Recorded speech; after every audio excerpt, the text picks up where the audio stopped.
नमस्कार, public news देख रहे हैं आप। महाराष्ट्र में जैसे ही बीएमसी चुनाव की घोषणा हुई, वैसे ही उद्धव ठाकरे की मुश्किलें खुलकर सामने आने लगी। चुनाव का ऐलान क्या हुआ, उसी दिन से शिवसेना यूबीटी में भगदड़ शुरू हो गई।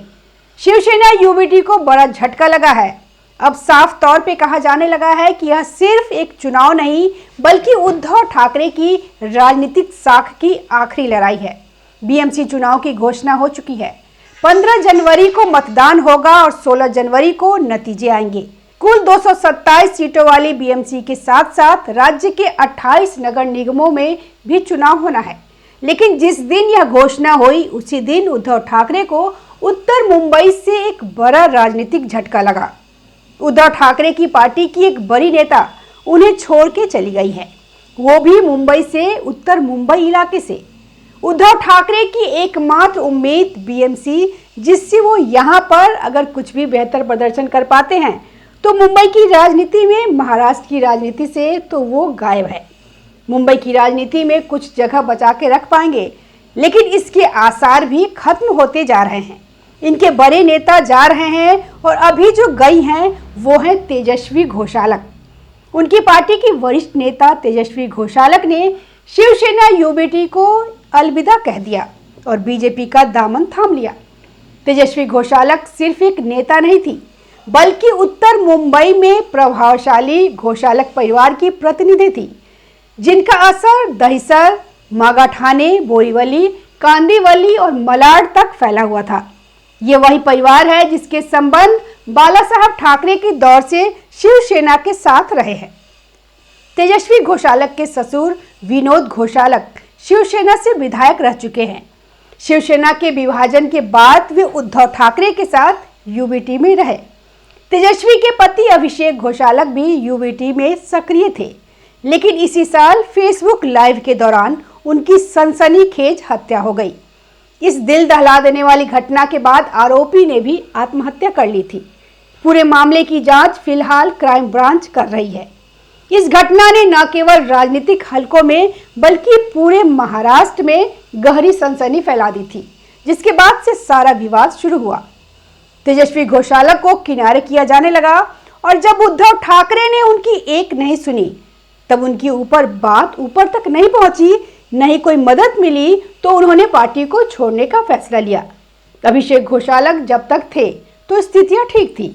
इस घटना के बाद से ही तेजस्वी घोषालक को पार्टी में धीरे धीरे किनारा किया जाने लगा। अपने इस्तीफे के साथ साझा की गई भावनात्मक फेसबुक पोस्ट में तेजस्वी घोषालक ने लिखा कि आज आपसे बात करते हुए उनका हृदय भावनाओं से भरा हुआ है। उन्होंने कभी कल्पना नहीं की थी कि उनके जीवन में ऐसा समय आएगा जब उन्हें इतने भारी मन से ऐसे शब्द लिखने पड़ेंगे। शब्द उनके दर्द को व्यक्त करने के लिए पर्याप्त नहीं है, लेकिन यह संवाद जरूरी है। तेजस्वी घोषालक चाहती थी कि उन्हें दहिसर से चुनाव लड़ने का मौका मिले, लेकिन पार्टी ने उनका साथ नहीं दिया। उल्टा विनोद घोषालक ने खुद टिकट ले लिया। उद्धव ठाकरे ने हस्तक्षेप नहीं किया और टिकट विनोद घोषालक को दे दिया। नतीजा यह हुआ कि वे बीजेपी से चुनाव हार गए और आज वही तेजस्वी घोषालक बीजेपी में शामिल हो चुकी है। तेजस्वी घोषालक ने ऐसे वक्त पर शिवसेना यूबीटी को छोड़ा है जब उद्धव ठाकरे अपने चचेरे भाई राज ठाकरे की मनसे के साथ मिलकर मुंबई बीएमसी चुनाव में महायुति को टक्कर देने की तैयारी में जुटे हैं। शिवसेना शिंदे की बात आ रही थी, लेकिन ऐसा नहीं हुआ।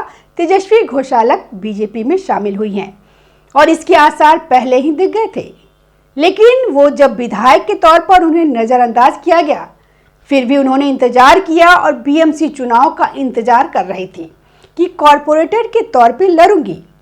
दहिसर वार्ड नंबर 1 से लड़ना चाहती थी, लेकिन यहाँ भी विनोद घोषालक अपने दूसरे बेटे सुभाष घोषालक को यहाँ से चुनाव लड़ाना चाहते हैं। उन्होंने अपने बेटों को चुनावी मैदान में उतार दिया। इस पर भी उद्धव ठाकरे ने चुप्पी साधे रखी और ऐसे में अंतिम में तेजस्वी घोषालक ने बीजेपी का हाथ थाम लिया और पार्टी छोड़ दी। और अब यहाँ कुछ रखा नहीं है, यहाँ कोई मत तो नहीं है। बार बार आप शिकायत करते हैं, बार बार आप चाहते हैं कि सपोर्ट करें, लेकिन कोई सपोर्ट नहीं करता। अब पूरे उत्तर मुंबई इलाके में इनके लिए मुसीबत हो गई। जहां पर अभी तक अच्छी स्थिति इनकी बताई जाती थी। उद्धव ठाकरे की इनका दहिसर का मांगा ठाणे का इलाका है, जहां पर यूवीटी एक बेहतर स्थिति में बताई जाती थी क्योंकि इस परिवार का दबदबा था।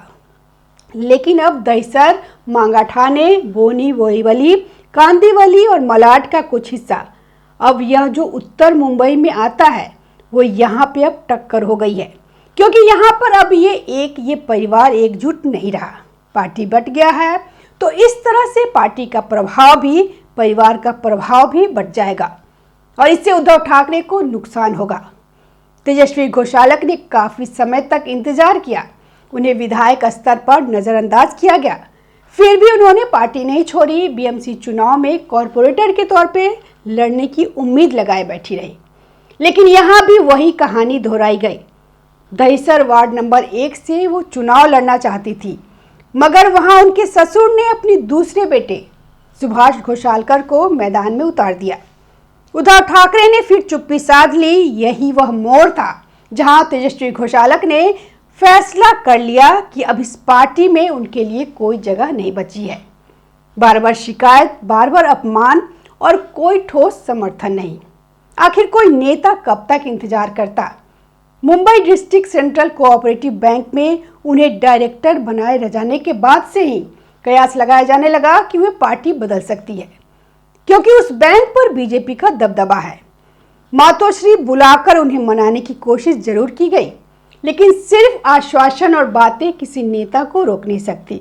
इस एक फैसले से उत्तर मुंबई में शिवसेना यूबीटी की स्थिति पूरी तरह डगमगा गई है।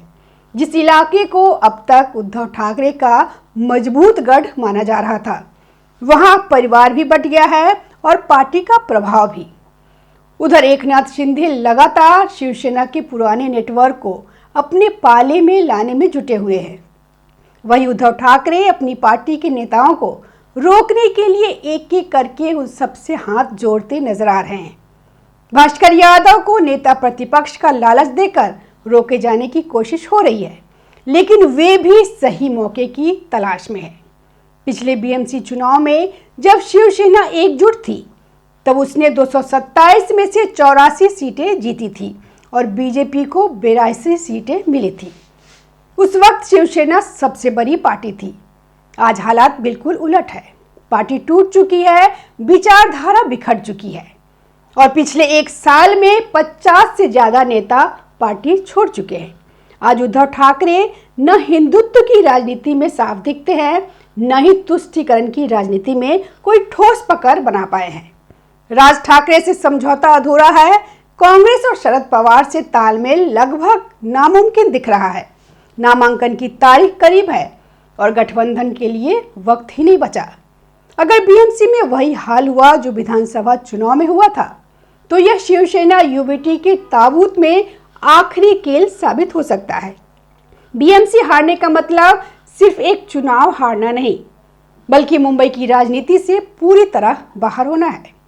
आज उद्धव ठाकरे ने ऐसी स्थिति पे खड़े हो गए हैं जहां न पार्टी संभल रही है, न नेता रुक रहे हैं, न गठबंधन बन पा रहा है।